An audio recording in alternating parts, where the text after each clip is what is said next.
It's time to order in and prepare for a feast because it's episode 7 of the chilling Adventures of Sabrina, and this one should be a smashing good time. Sabrina and Harvey begin the episode on a romantic night walk together discussing their plans for the Thanksgiving weekend. Sabrina's not planning much while Harvey's got a visit from Grandpa Kinkle, which means a lot of hunting and shooting. Something that catches Sabrina off guard is Harvey's more of a lover, not a fighter. Sabrina invites Harvey in but reneges when she sees some freshly laid intestines nailed to the front door, and Harvey leaves without a second thought.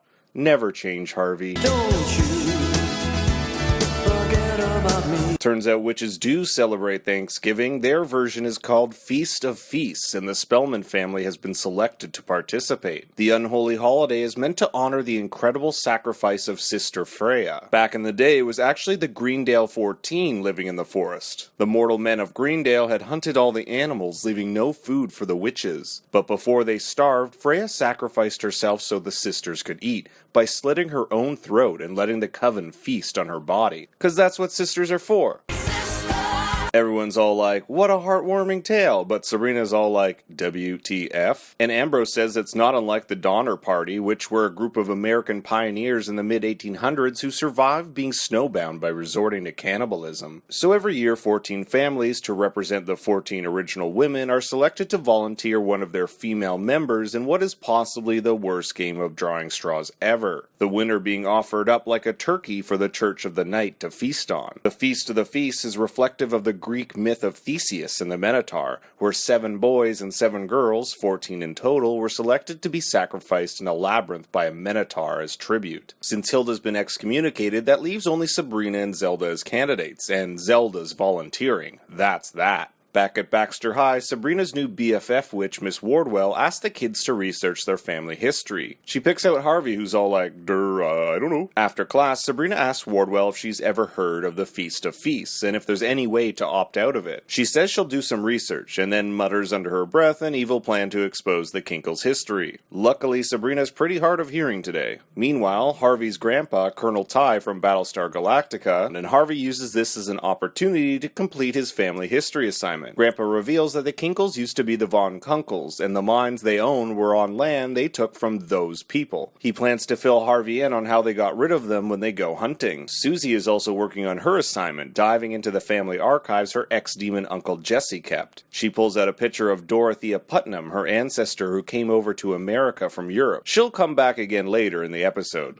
Literally. And Roz visits her blind grandmother. She mentions she knew Roz was worried about not having enough faith due to Grandma's cunning. Apparently it's some sort of power the women in their family gain, a hunch or sixth sense that helps them see things when others do not. The only price you pay is the loss of your sight. You've got the shinnin'. You mean shining? Shh! You wanna get sued? At the academy, Prudence is pleased as punch she's been volunteered to be part of the feast lottery. And Sabrina's like, for real? But for Prudence, there's no greater honor, especially considering she's an orphan. It's a hard knock life for us.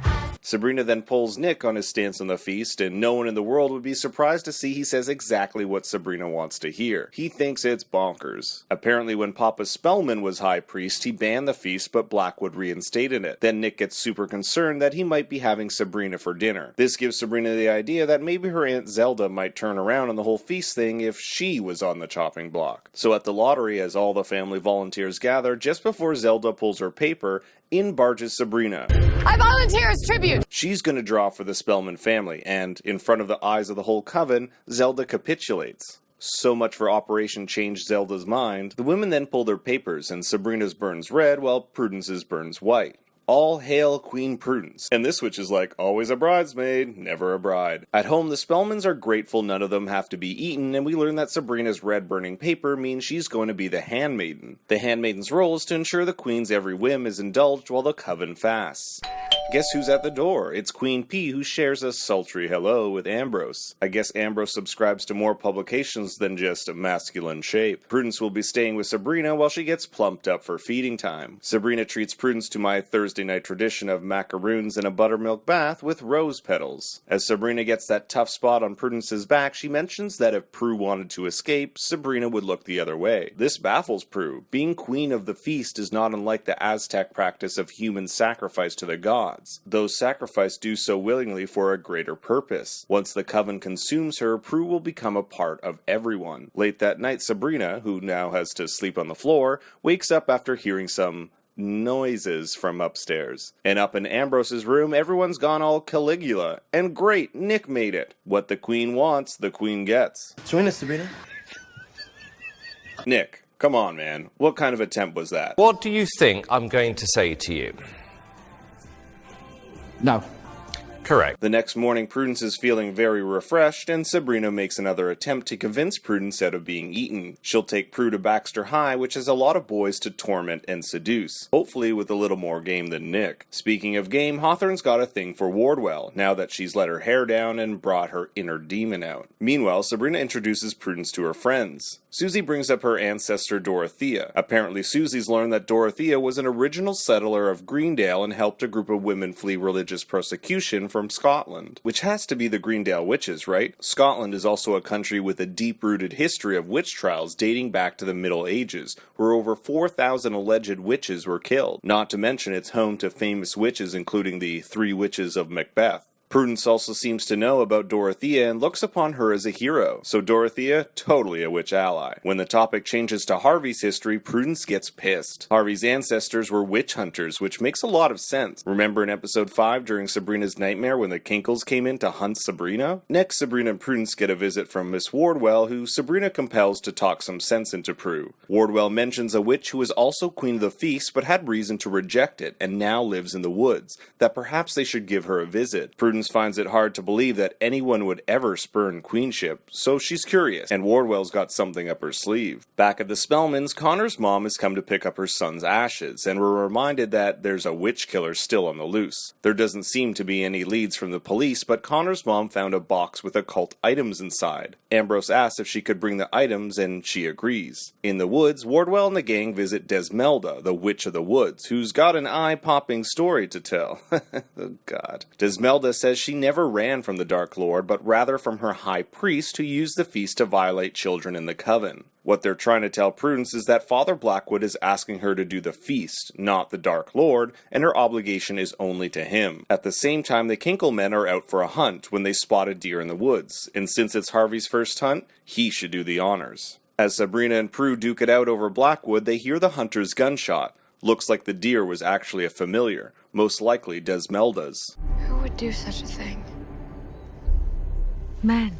To hide the familiar's body, the witches form a pentagram with yarn around it and put up a cloaking spell. And look who shows up! Again we see Sabrina confronted with her greatest fear, that her mortal loved ones will turn on her, which infuriates the Weird Sisters who want blood atonement for the murdered familiar. But Sabrina still believes Harvey is not a killer. Roz brings Susie to visit her Nana, and Nana makes a weird comment. Hello, handsome fella. The series so far has seen Susie struggle with the idea of gender identity. I think Nana's cunning has shown Nana Susie's true self, which identifies as male. She also mentions the history of the cunning, that it came from a witch's curse, blinding the women of the family. When Sabrina gets back from the woods, she finds Harvey, who reveals he wasn't the one who shot the deer. The two embrace, and Sabrina seems to put a protection spell on him. A protection spell which will likely come in handy considering the end of this episode. Inside, Zelda recruits Sabrina to help Lady Blackwood, who's having trouble with her pregnancy. She's bleeding and has high blood pressure. Zelda asks if she's done any heavy spell casting lately, to which Lady Blackwood says she had to,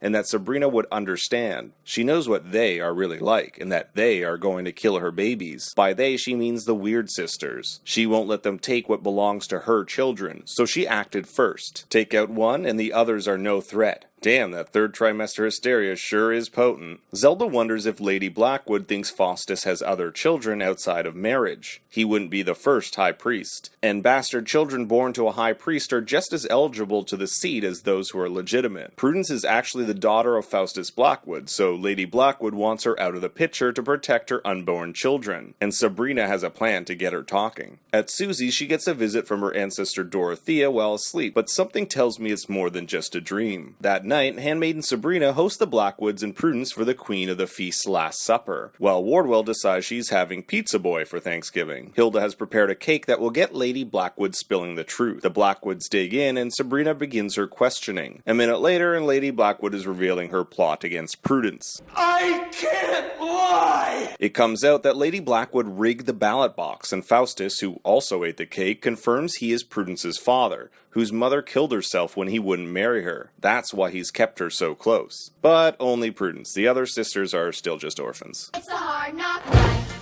for us.